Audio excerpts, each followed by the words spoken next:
Dr Mahathir Mohamad has poured cold water on parties scrambling to name their Prime Minister candidates.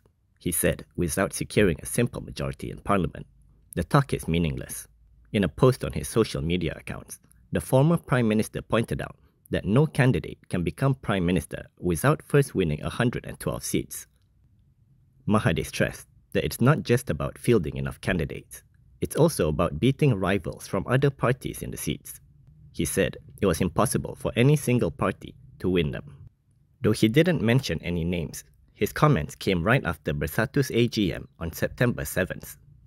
During the AGM, Bersatu had nominated Muhyiddin Yassin as the party's candidate for the 11th Prime Minister, a move which has led to brickbats from PAS.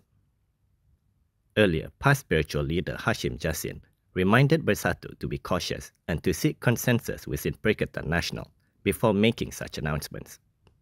Parliament has 222 seats, and a coalition needs 112 seats to secure a simple majority to form the government. A former aide to Muhyiddin Yassin has responded to PAS election director Sanusi Nor on the topic of election spending. In a post on Facebook today, Marzuki Mohamad claimed that during GE15, PAS did not face major problems on the topic.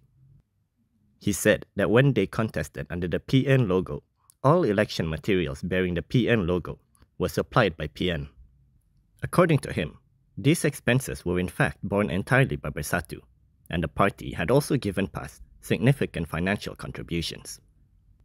As a result, he said PAS won 43 parliamentary seats, which is the largest number in the party's 70-year history in Malaysian politics.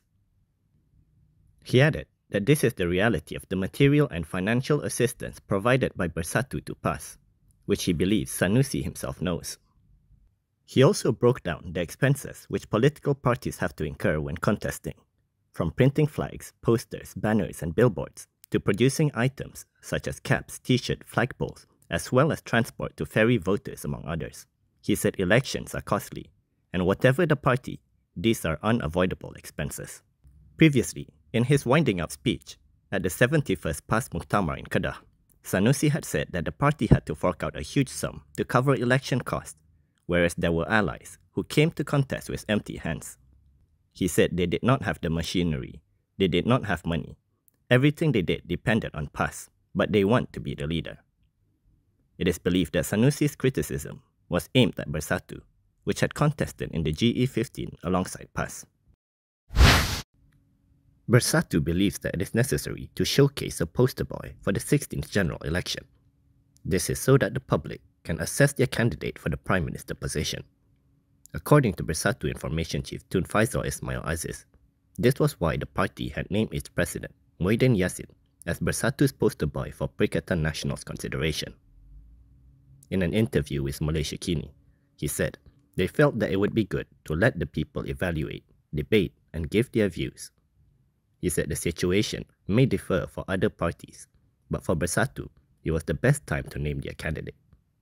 At its AGM on September 7th, Bersatu had officially named Muhyiddin as its candidate for Malaysia's 11th Prime Minister.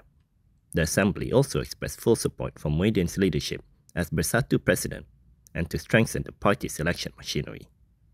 However, the move differs from its fellow PN party, PAS.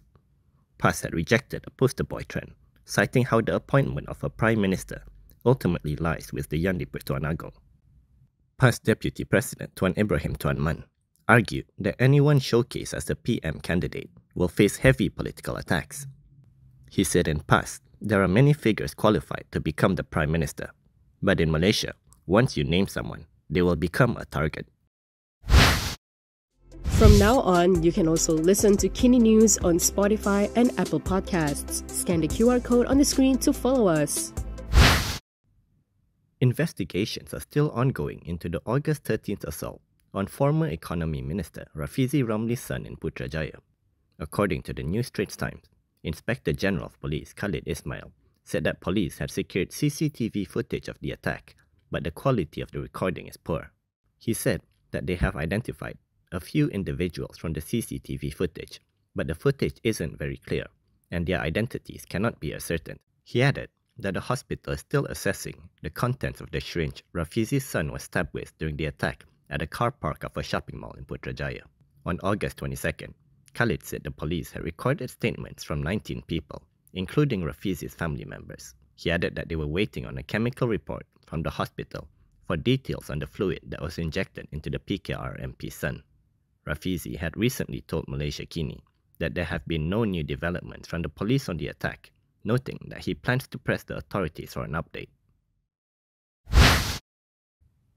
The Court of Appeal has dismissed Rosmah Mansoor's appeal to recuse the High Court judge who presided over her corruption trial involving the 1.25 billion ringgit solar hybrid project in Sarawak. Rosmah had appealed against the decision by the then High Court Judge Zaini Mazlan, who dismissed her application for his recusal in 2022. A panel of 3 judges, led by Zaidi Ibrahim, ruled this morning that there is no merit in Rosmah's contention to support her appeal. Zaidi said they found that the judge was not wrong in dismissing her recusal application at the material time. He added that Rosmah has also failed to prove the existence of a real danger of bias as contended in her recusal bid as well as her appeal. This, he said, is because the documents in the matter were significantly different from Zaini's actual judgment that convicted Rosmah of corruption charges. Rosmah had filed her recusal application together with a notice of urgency on August 30, 2022. The application was filed following a leak of a document allegedly written by the Kuala Lumpur High Court Research Unit regarding her solar case, where she claimed there is a real danger of bias if Zaini did not recuse himself, and that she had lost faith in him following the leak. On September 1st, Rosmah was convicted on 3 graft charges and sentenced to 10 years in jail and a 970 million ringgit fine. She was granted a stay of execution, pending her appeal against Zaini's decision. Meanwhile, Rosmah's counsel confirmed to reporters after proceedings that they will be appealing against today's decision. MCA President Wee Ka Siong has shared how a top scorer from the matriculation program is allegedly facing the same dilemma as STPM high achiever Edward Wong.